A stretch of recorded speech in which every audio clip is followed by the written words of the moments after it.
Hey guys, hope you're right.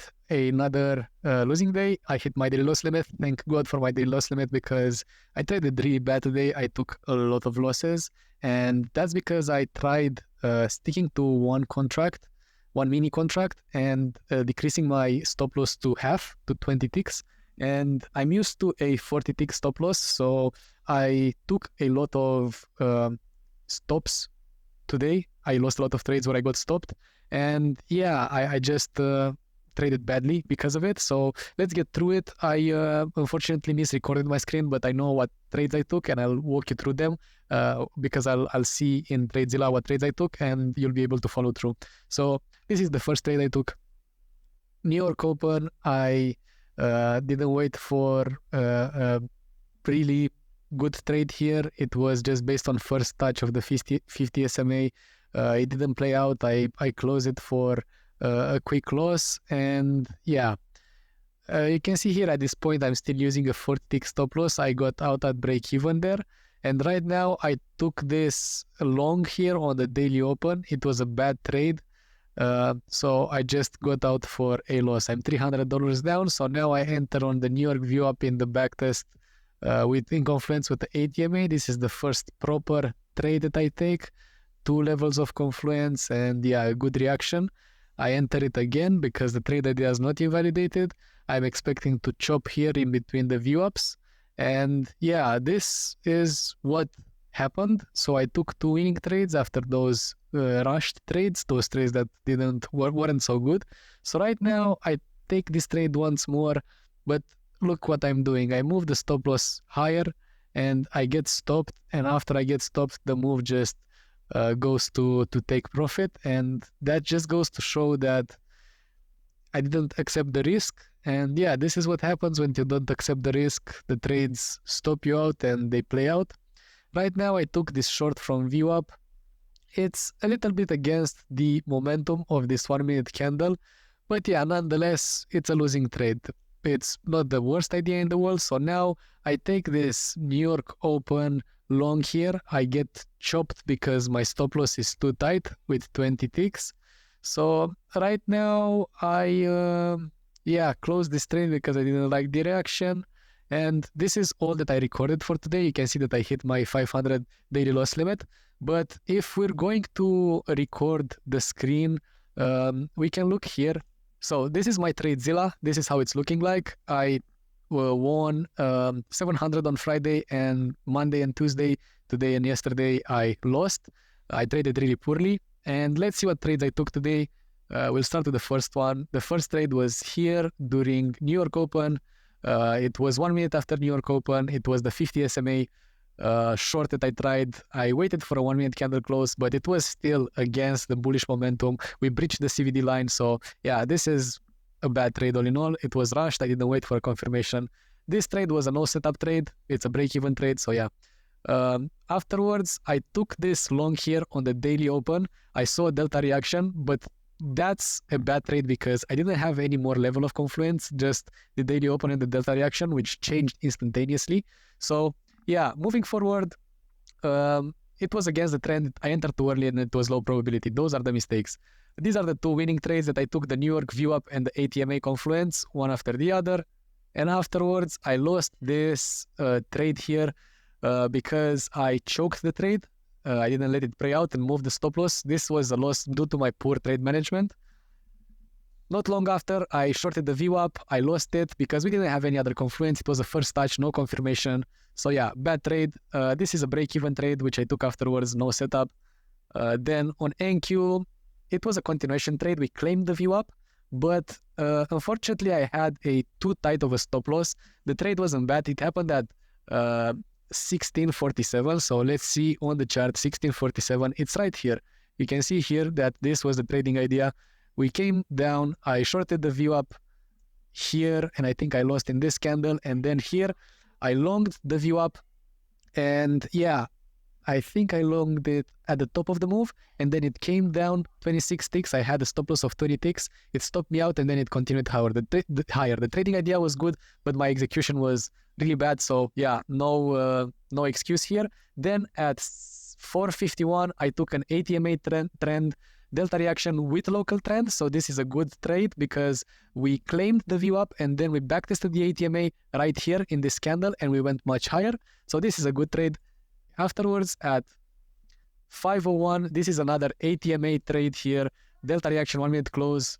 Let's see it again. Yeah, this is the trade at 5:01.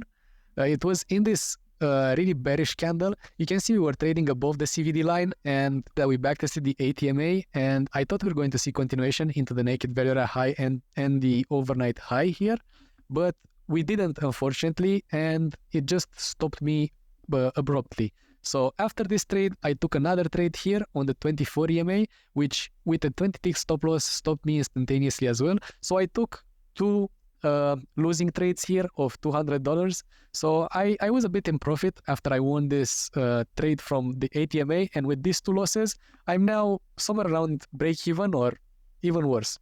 And then I take this trade here at 5:02 and 5:03, and you can see this is the trade here at 5:02 and 5:03. It's a 24 EMA trade, and this trade is a mistake. Why? Because you should only trade based off the EMAs when you're in a strong uptrend, and based on this really initiative 1 minute candle which engulfed the move prior, I shouldn't have went with the trend here because we saw bearish momentum. And yeah, this is just, even though I won two trades, one break even and one was won, we stopped here on the ATMA and we couldn't move higher. So yeah, then at 5:09, 5:09 is in this candle. At 5:09, I entered an ATMA long here and I got stopped out in the next candle. Why? Because I thought we were going to see continuation, because I thought we were going to claim the ATMA and we're going to continue higher, because the trend for the day was, yeah, we started the day, we pushed, we ranged here, and then, yeah, we opened New York, we went higher.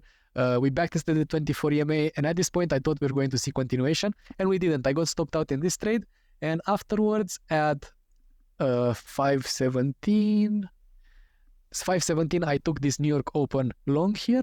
I got stopped because I had a too tight of a stop loss, and we did get a nice reaction here, a nice bounce, but this would have been a winning trade had I used a different stop loss here, a wider stop loss, a 40 tick stop loss.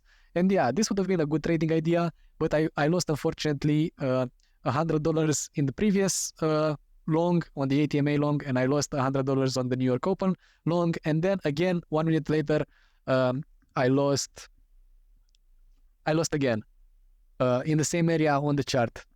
So one of the entries is in this candle. The second entry is in this candle. So probably I lost in this candle because let's see, where is the average entry is at 19,821. 19,821. So I entered here. Yeah, I entered here 19,821. I think right on the open of the candle, and afterwards I think I just got wicked out of the trade. I had a 20 tick stop loss and the trade continued higher in my direction. So yeah, you can see here the entry and exit.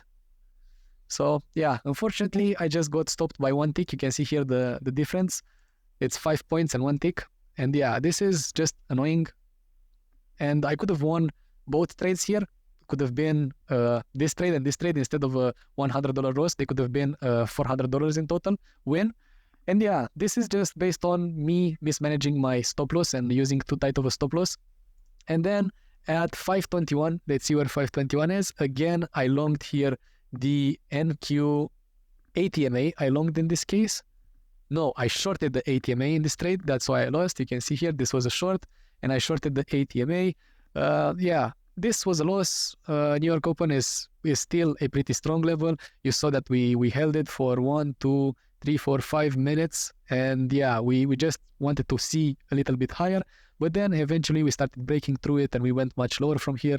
And yeah, the rest is history, but I shouldn't have traded here, or nonetheless, I had a small invalidation and I lost. And then the last trade that hit my daily loss limit was another trade which I didn't have enough room in my daily loss limit. So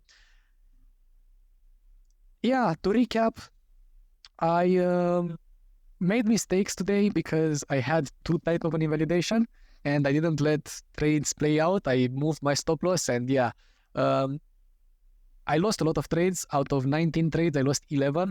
And most of those were trades that could have played out. And yeah, there was a couple of losing trades normally, but those trades are to be expected. You can't win every trade, but I could have increased my winning percentage today had I used a wider stop loss. And yeah, I think instead of me wanting to decrease my risk in half to maintain a 2-to-1 risk to reward, I think 20 ticks, 5 points is still a little bit too tight for NQ. So I'm planning to just go to micros and use 10 micros. And yeah, we'll use a 40 tick or higher stop loss, and that should be it, because there's no point in me trading like a fool like this and just getting stopped out. I have a system. I learned to trade on NASDAQ using 40 ticks as a stop loss, 10 points. And now going lower in my stop loss, and I went lower because I saw Move trade with 20 ticks. But yeah, he's a bit better, way better at scalping than I am based on delta and reactions. And yeah, I think I should stick to my own style of trading, even though I learned some things from him. I'll still use the min and max delta when I'm using when I'm trying to find the confirmation for my entries or confluences for my entries. But yeah, I'm going to allow my trades a little bit more room to breathe, because I can't trade like Move. We each have our own way of looking at the market and our style to trade. But yeah, moving forward, I have some things to prioritize, and that's go to micros. The thing that I'm afraid of when trading micros is the price difference between the mini contract and the micro contract, because I know in some cases we had even tens or hundreds of dollars discrepancy between price. And I also use the mini chart footprint and order flow. So trading on the micro chart is a little bit something that I avoided, because yeah, it's doable if you're trading based on high time frame levels and you're just entering a trade like a tier 1 level, previous day value, or like untested value, or previous day price action level. That's a good trade to take on micros. I don't really know if it's such a good idea to scalp on micros. That's why I've been avoiding switching to micros so long. And yeah, if maybe I can trade just the stronger levels on micros and continue scalping with a 10 points stop loss on minis. Not sure yet, but I'll just think about it and try to find a solution. But yeah, thanks for watching. It was a longer video. The trading wasn't so long, but me talking was a bit longer. Sorry for that. So yeah, I'll catch you in the next one, and have a nice one. Peace out, guys.